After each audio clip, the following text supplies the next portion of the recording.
أعوذ بالله من الشيطان الرجيم بسم الله الرحمن الرحيم Assalamualaikum warahmatullahi wabarakatuh. Alhamdulillah wa syukurillah, assalatu wassalamu ala rasulillah wa ala alihi wa ashabihi wa mawala. Rabbi syrah li sadri wa yassir li amri wa hlul 'uqdatam min lisani yafqahu qawli. Hadirin jamaah mahli rahimakumullah. Alhamdulillah, cukup lama saya tidak hadir di sini. Ternyata banyak perubahan, perkembangan. Kalau tadi saya diminta untuk membahasakan sistematika wahyu, kayaknya agak berat ya, karena terlalu panjang pembahasan. Saya coba yang global saja ya, biar kita bisa memahami apa yang kita kerja. Untuk itu saya mau mencoba membahasakan lewat tema barokah, al-barokah, berkah. Kita selalu saja minta berkah, mau makan minta berkah, Allahumma barik. Di berkah selalu kita minta terus. Sebenarnya berkah itu apa sih, gitu ya? Saya coba baca dalam definisi. Berkah itu adalah al-barokah, iya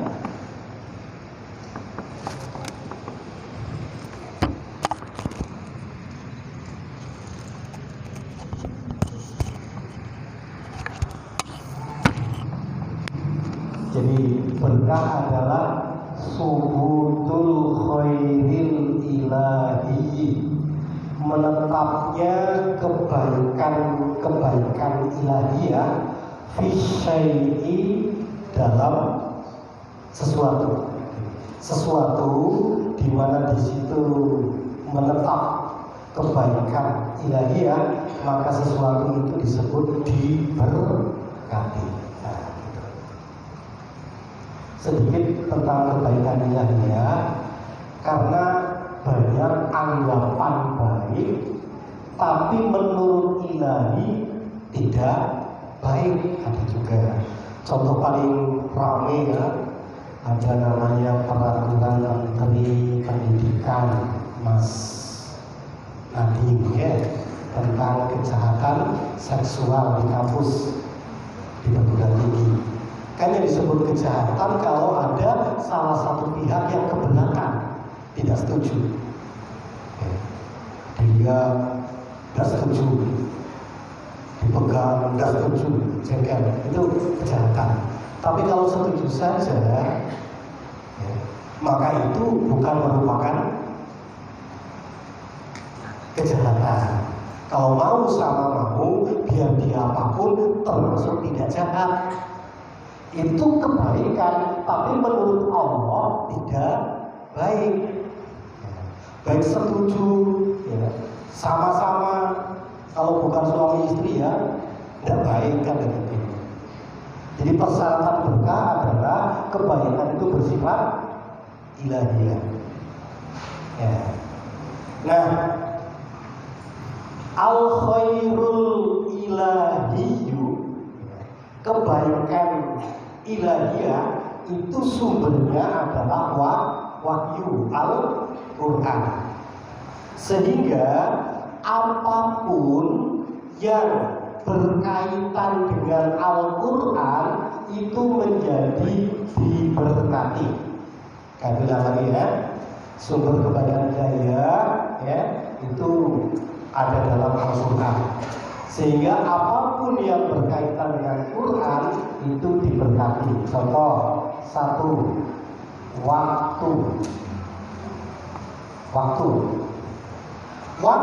saat Quran diturunkan, maka waktu itu diberkati. Inna anzalnahu fi Surah apa itu? Kok pura-pura gak tahu? Surah Al-Dukhan ya. Sungguh kami turunkan Al-Quran fi lailatin mubarakah, pada malam yang diberkati. Kita tunggu saja. 2. Tempat ya. Tempat di mana Quran dilaksanakan, maka tempat itu juga diberkati. Paling potensial tempat yang pasti orang kepingin melaksanakan Quran adalah masjid.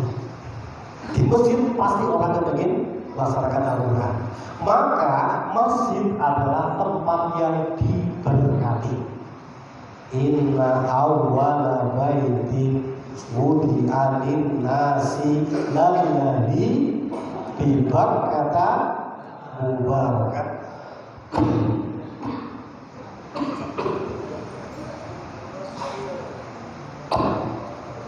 Sesungguhnya tempat pertama yang dibangun untuk peribadatan umat manusia adalah yang ada di Mekah, Masjidil Haram, mubarakan, yang diberkati. Ini bulan Rajab, kita sering membaca Al-Quran. Subhanalladzi asra bi'abdihi lailan. Maha suci zat yang memperjalankan hambanya minal Masjidil Haram minal Masjidil Aqsa alladzi barakna haulahu. Maha suci zat yang memperjalankan hambanya dari Masjidil Haram sampai Masjidil Aqsa yang diberkati sekelilingnya. Oke. 3. Figur. Orang. Figur. Orang yang melaksanakan wahyu, maka orang itu diberkati juga. Yang pasti figur pelaksana wahyu adalah para nabi, itu pasti. Sehingga kita baca misalnya diabadikan dalam Quran ucapan Nabi Isa alaihissalam. Apa kata Nabi Isa? Beliau menyatakan waja'alani mubarakan ainama kuntu. Allah menjadikan saya, Nabi Isa, mubarakan, orang yang diberkati, ainama kuntu, dimanapun saya berada. Lalu kita dalam setiap tasyahud berdoa juga, wa barik ala Muhammad wa ala ali Muhammad kama barakta ala Ibrahim wa ala ali Nabi Muhammad dan keluarganya adalah figur pelaksana wahyu, seperti juga Nabi Ibrahim dan keluarganya. Apalagi 4. Gini.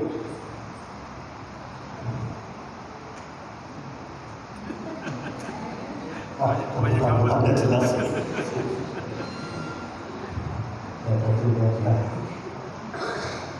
Sekarang ya, kalau figur itu banyak jumlahnya, menempati satu tempat dalam waktu yang sama, oke ya, dalam waktu yang sama, figur banyak jumlahnya menempati satu tempat, maka kondisi ini justru memancing terbukanya berkah dari segala penjuru.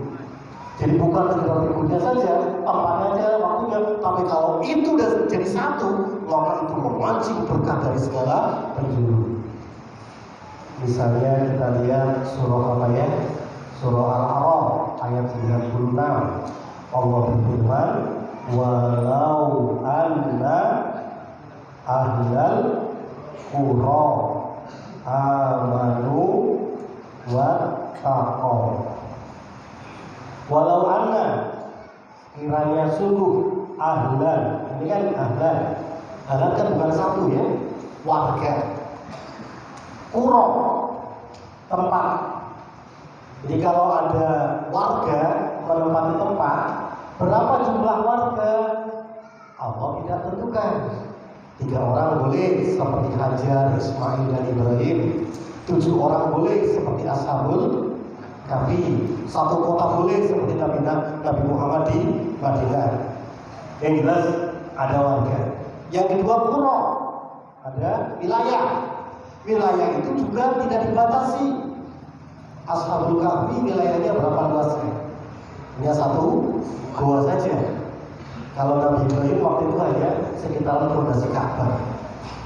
Yang jelas ada komunitas menempati satu tempat ya, dalam waktu yang sama untuk apa?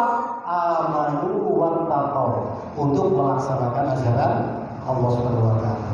Apakah ajaran Allah dilaksanakan harus kafah, harus 100%? Tidak. Mastaqatum, semampunya. Ashabul Kahfi 7 orang ditambah seekor anjing menempati gua dalam rangka melaksanakan ajaran Allah. Saya tanya, ajaran Allah apa yang dilaksanakan oleh Ashabul Kahfi di gua itu? Apa yang mereka lakukan di gua? Tidur. Ajaran tentang tidur selama 309 tahun. Tidur aja, tapi tidur karena iman dan takwa. Jadi kalau ada ahlul qura, ada penduduk, ada wilayah untuk melaksanakan Quran, Allah katakan la fatahna alaihim barakat minas sama wal ardh. Bukan berkah tapi barakat, banyak berkah. Ya. Itu Allah buka dari langit dan bumi, artinya dari segala penjuru. Ya, sudah bisa digambarkan ya, terpahami ya, kata buka. Nah sekarang sedikit kami akan mengemukakan ahlul qura. Penghuni menempati wilayah dalam rangka berquran. Siapa hafal hadis arba'in nomor 1? Apa hadis arba'in nomor 1? Dua hafal semua. Innamal a'malu. Jadi waktu itu ada seorang gadis cantik di Mekah, namanya Ummu Qais. Lalu dilamar oleh seorang pemuda. Wahai Ummu Qais, I love you. Mau kau menjadi istriku? Ummu Qais pun mau mas, masa nggak mau. Tapi ada syaratnya. Apa syaratnya? Kalau kakak mau hijrah ke Madinah, kita nikah di sana. Aku mau hijrah. Tapi kalau tidak, goodbye. Hasil si Ummu Qais hijrah ke Madinah. Tentu si pemuda ketinggalan di Mekah, kesepian. Hari lama berlalu tanpa Ummu Qais di situ. Ayo pokoknya makan enak, juga nyenyak, tiap hari dia Ummu Qais di kapal.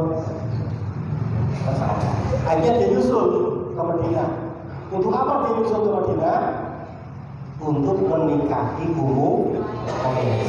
Walhasil akhirnya sampai ada ungkapan muhajir Ummu Qais, hijrah gara-gara Ummu Qais. Kalau nilai hijrahnya sama, rasanya kalau nggak adil. Kita hijrah ke sini meninggalkan anak istri, hanya dikejar-kejar mau dibunuh. Dia hijrah langsung dapat istri, enaknya.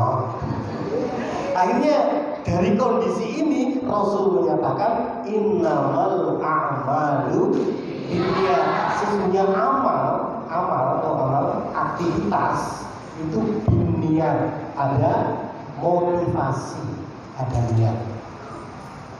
Wa innama likulli mri'in, dan sungguh untuk tiap person, tiap orang manawa apa yang dia niatkan.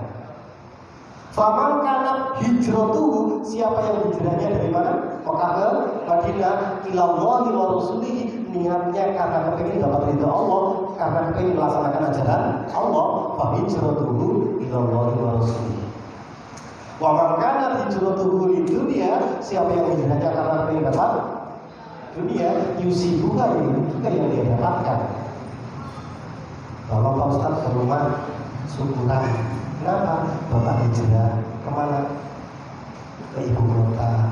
melempar kata alhamdulillah. Itu hijrah karena dapat dunia, mirip urbanisasi. Tapi Yusibuah, insya Allah itu juga didapatkan.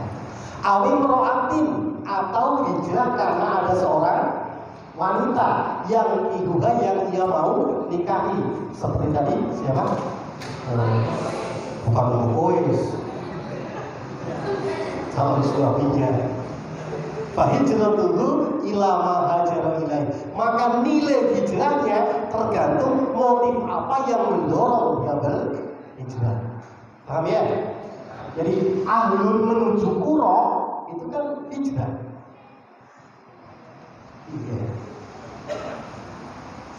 Baik. Sehingga para Nabi Muhammad dari Mekah, Abu Bakar, Umar itu hijrah kepingin apa? Mendharma baktikan hidupnya untuk mengupayakan terlaksananya ajaran Allah di satu tempat di Madinah. Nah ternyata luar biasa, ketika ajaran Allah itu diterapkan, efeknya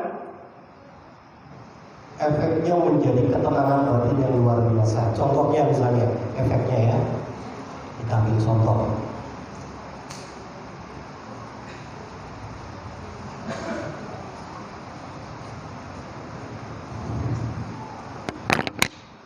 Di Madinah atau Yasrib itu sebelum Islam datang kan ada dua suku besar, suku Aus dan suku Khazraj.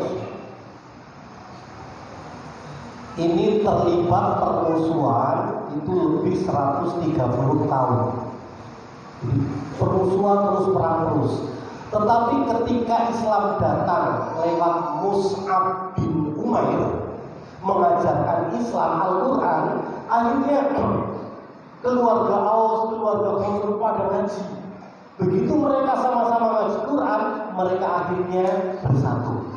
Permusuhan menjadi tercairkan, pokoknya jadi permusuhan bersatu.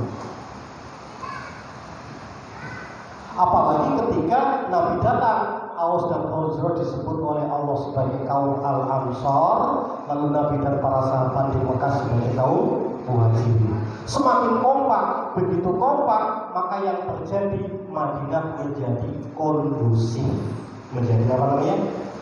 Stabil, ekonomi enak, tenang gitu. Sementara di luar kota itu namanya Al-A'rab. Allah mengatakan wa yutakhattafu min hauliha. Di luar kota itu yutakhattafu masih saling merampok. Sehingga Al-A'rab ini penasaran, loh kok ini dua suku sudah tidak lagi bermusuhan di bawah kepemimpinan Nabi, Madinah menjadi tenang, damai, enak. Akhirnya mereka rame-rame datang ke Madinah, ingin bergabung menikmati ketenangan hidup. Allah mengabadikan dalam Quran surah Al-Hujurat ayat berapa? 14 ya. Qalatil a'rabu amanna. Orang Arab daftar menjadi warga Madinah dengan mengatakan aman wahai Nabi, kami beriman. Apa kata Allah? Kul, katakan wahai Nabi, lam tu'minu, kau belum beriman. Walakin qulu aslamna, tapi katakan kalau mau datang ke sini, aslamna, kami pasrah. Kalau bahasa kita, kami siap diadu. Jadi Allah menyatakan kedatangan Ahlul A'rab ke Qura Madinah itu bukan karena iman, tapi karena ingin mendapatkan ketenangan itu. Lalu Allah katakan, meskipun kau datang bukan karena iman, gak perlu lagi pulang lalu apa namanya itu memperbaiki niat. Aku niatnya salah, aku mau pulang dulu. Kau itu hijrah ke Madinah minta Allah. Gak perlu seperti itu. Cukup wa in tuti'ullaha wa rasulahu la yalidkum min a'malikum syai'a. Oke, meskipun kau datang bukan karena iman, tapi kalau sudah di situ taat dalam kepemimpinan Allah dan Rasul, taat dalam kepemimpinan. Karena ada kepemimpinan atau kepemimpinan. Banyak, ada kepemimpinan bola, kepemimpinan organisasi yang khusus ngurusi bola, ada kepemimpinan khusus ngurusi motor gede, ada juga. Nah ini ada kepemimpinan yang khusus ngurusi Quran, khusus kepemimpinan melaksanakan ajaran Allah Subhanahu Wa Taala. Itulah kepemimpinan Allah dan Rasul kita. Insya Allah kita di sini juga membuat sebuah kepemimpinan yang fokus kepemimpinan melaksanakan Al-Quran. Wa in tuti'u Allah wa rasulahu, kalau kau ikut Allah dan Rasulnya dalam kepemimpinan itu, gitu, apa kata Allah? La yalikum min a'malikum syai'an. Amalmu itu tidak disia-siakan oleh Allah Subhanahu wa taala. Alhamdulillah.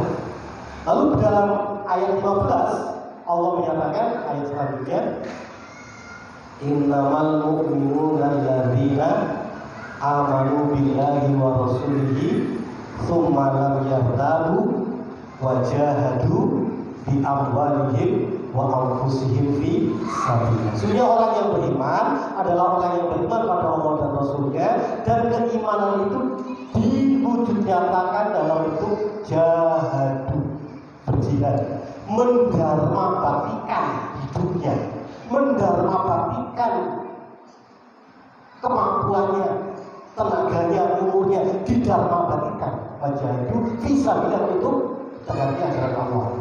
Beda ya, tadi orang-orang Arab datang bukan untuk mendarmabaktikan, tapi untuk mendapat ketenangan. Orang yang beriman adalah orang yang iman pada Allah dan Rasul, dan diwujudkan dalam bentuk memberikan, mendarmabaktikan. Seperti itu. Alhamdulillah, kita di Hidayat itu juga sama seperti itu juga. Dulu di sini hutan jati kita rame-rame apa namanya, bongkar-bongkar, ya, bikin kubu-kubu, mendarmabaktikan tenaga. Setelah jadi kampus, alhamdulillah banyak orang yang kepingin mendapat ilmu sekolah di sini kan gitu ya. Ada kepingin dapat istri, alhamdulillah ada juga. Itu tidak masalah, tidak masalah. Yang penting patuh kan gitu.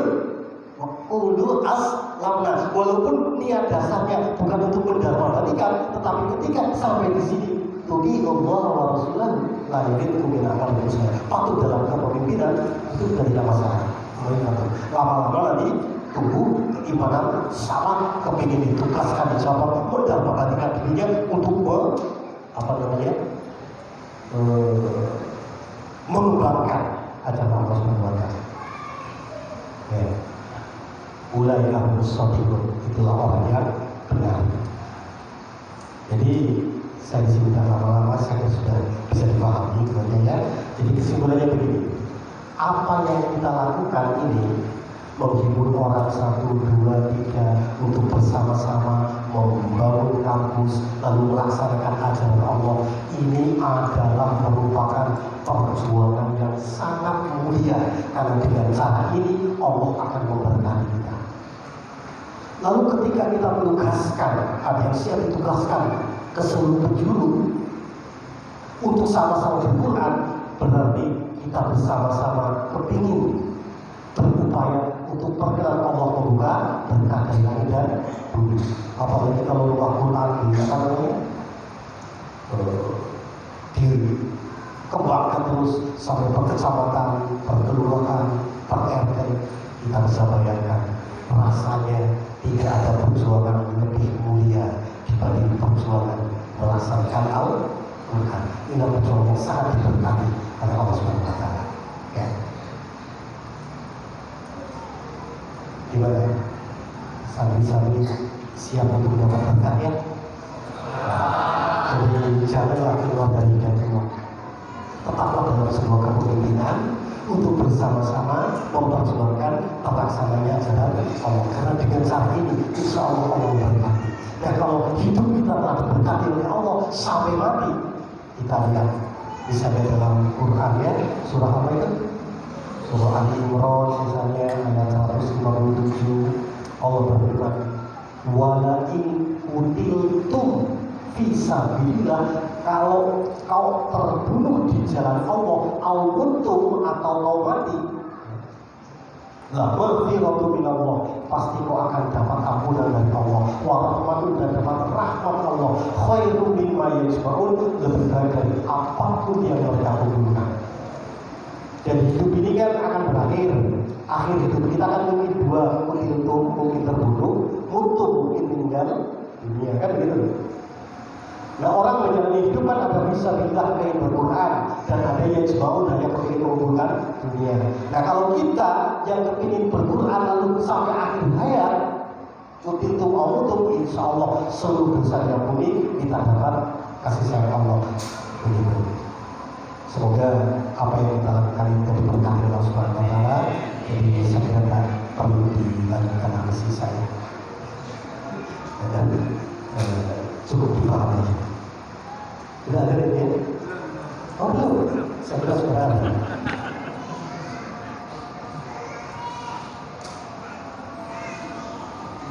Oh sudah ada. Baik, jadi kesimpulannya adalah pengertian berkah. Berkah itu adalah suhudul khairil ilahi fi syai'in, menetapnya kebaikan ilahi dalam sesuatu. Kebaikan ilahi sungguhnya ada dalam Quran. Sehingga apapun yang berhubungan dengan Quran maka itu diberkati. Waktu diberkati. Inna anzalnahu fi lailatin mubarakah. Tempat diberkati seperti sini dan Masjid Haram dan Masjid Aqsa alladzi barakna. Figur orang yang melaksanakan wahyu juga diberkati. Nabi Isa mengatakan wajah ini mubarakan aina kuntum. Jadi kalau figur banyak menempati satu tempat dalam satu waktu, maka itu akan mengundang terbukanya berkah dari langit dan bumi. Dan insya Allah kita di Hidayatullah kumpul bersama-sama banyak figur laki perempuan melaksanakan ajaran Allah.